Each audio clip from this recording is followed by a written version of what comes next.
Yes, mpola mpola tukwaniriza natera ku mukutu gwaffe omuganzi ogumanyikiddwa nga Uganda mu Kamuli amanya ne Dobozi Pampita Ntambi Chimso number 1 Rich Boy Maxode Junior. Webale kuba nti otambula naffe 24/7 wala kuba nti osubscribinga gwe subscribinga ate nawe atana bakuba nti osubscribinga nga mantike kaseera obeere nti osubscribinga tutambule ffenna mpola mpola atwegatteko mpola mpola tubeere nga tutambuza ekintu kino 24/7 tukitwale ku next level. Yes, mpola mpola tuwaddemu okuba nti nawe otubulira wajosezidde okuba nti tubulabira n'okuba nti otuwuliriza mpola mpola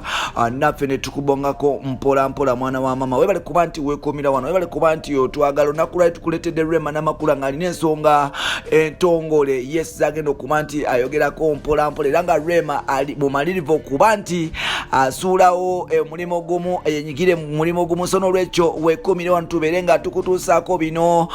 bino ssaawa zino mpola mpola obeere nga naawe omanya kyo kitambula mu entertainment industry. Now mukyala mukulu amanyikiddwa nga Rema n'amakula y'omu ku bayimbi abakyala abakyasinza okubeera n'amaanyi amangi mu Uganda era nga Rema ayinza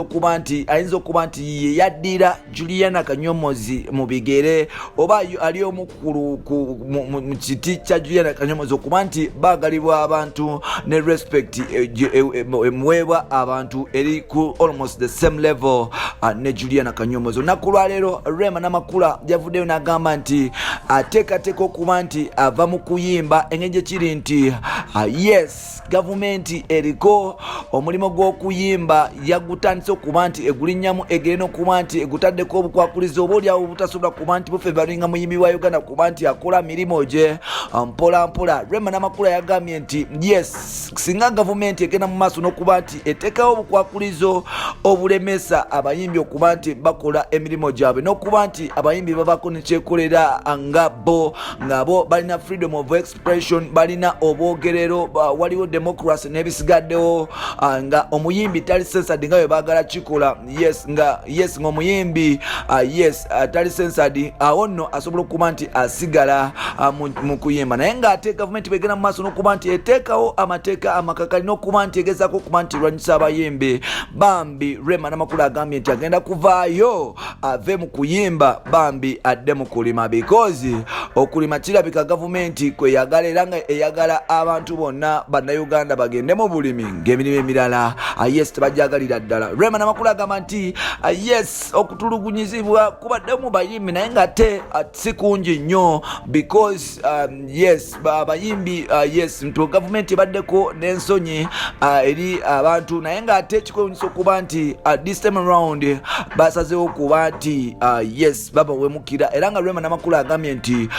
bwe babanga kituufu gavumenti eyagala kulemesa mulimu bya ddala ye asazeewo kuba nti agenda kuva mu kuyimba n'okuba nti ateekateeka wagenda okulima. Rema agamba nti atandise okuba nti anoonya ampataka round okuba nti agulayo wasobola okuteeka faamu ze n'okulima emmere ye ey'okulya n'ey'okutunda because omulimu gw'okuyimba gutataganyizibwa era nga abayimbi kati ssaawa zino yes tebateredde because gavumenti yabataddeko amateeka amakakali mpola mpola era nga yes okuyimba butsanga lockdown etandika omuyimbi ali mu buzibu nti omuyimbi talinawo akolera we yali badde akolera ngamba concerts ne shows bazigala kugata ne bus babigala nga bakulu bano tebannabatuwa yes deadline lunaku ki lwe tugenda kuba nti yes be bagenda kuba nti babigula era nga ne covid yeyongera mu ggwanga nga buli lunaku gavumenti erangirirayo omufu wa covid yes mpola mpola nkikulaga nti wali future ya music industry okuba nti eri bright era nga ebivulu tebigenda kuba nti bigulwawo ssaawa zino. Omuyimbi we Uganda alya ku bivulu n'ebisigaddewo era nga ssaawa zino omwavu muzibu yerya nkuta. Abumu ku bayimbi balina amabanja ebintu bya bitandise okuba nti bitwalibwa mpola mpola n'okusikibwa zibanka ez'enjawulo n'abagagga ab'enjawulo kogata ne bamanerenda ab'enjawulo oba oliawo nga oba oliawo tebayambibwa gavumenti kubanga ebayambako okuba nti reducinga loan interest ze bafuna mu bitongole eby'enjawulo n'okuba nti bagambako balona okuba nti bakendeezaako n'okuba nti tebabanja bantu mpola mpola. Ssaawa zino omuyimbi we Uganda buli kimu kye yali akoze kigenda mpola mpola because takkirizibwa kuba nti akola gye myezi 4-5 tebakkirizibwa akola. So n'olwekyo Rema n'amakulu agamba nti ke kaseera anoonye awantu awalala ave mu kuyimba oba oliawo alekemu bajje n'omuhoozi ne President Museveni I need another rap